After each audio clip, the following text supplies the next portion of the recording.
Here's how to avoid getting sued in Texas when collecting judgment liens. So this is an interesting situation. Last night, a borrower called me. His homestead in Texas currently holds a lien from my client, U.S. Mortgage Resolution. Now, what's interesting here and what confused me at first was this is not a residential loan portfolio. This is from a commercial loan portfolio that U.S. Mortgage Resolution purchased previously. And part of the assignment of judgment process actually had a judgment assigned that was attached to his primary property.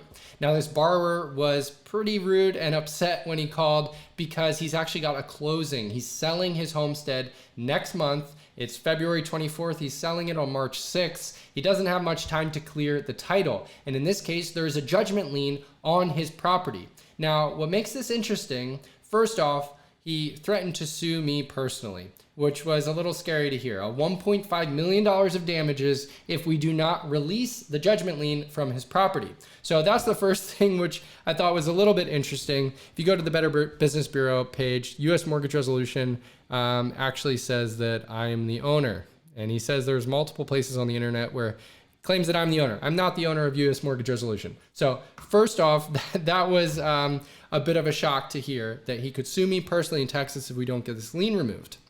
Next, he presented to me this legal precedent from the Supreme Court of Texas. And what you'll see highlighted in yellow here is that a homestead is exempted from forced sale, which means foreclosure, except for a purchase money loan, which would be a deed of trust, taxes that are due, or for work or material used in constructing improvements, which is basically a mechanic's lien. So essentially, a lien created by an abstract judgment is unenforceable on a homestead.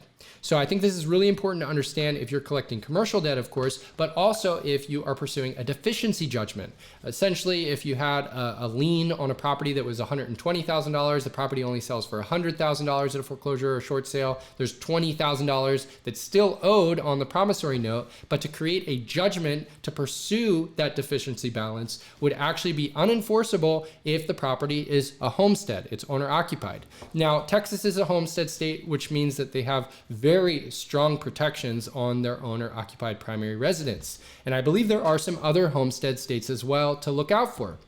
So I thought this was an interesting little case study into a situation which you may come across if you invest in Texas and you pursue liens, or particularly judgment liens in Texas that are not secured through a deed of trust.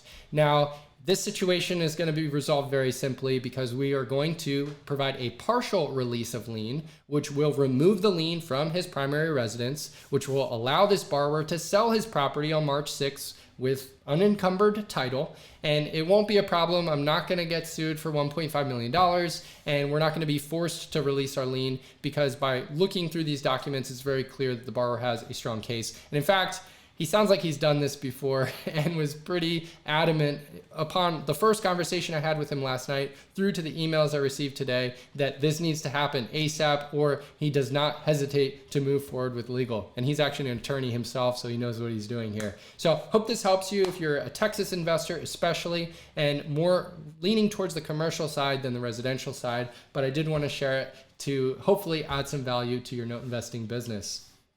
I'll see you in the next one.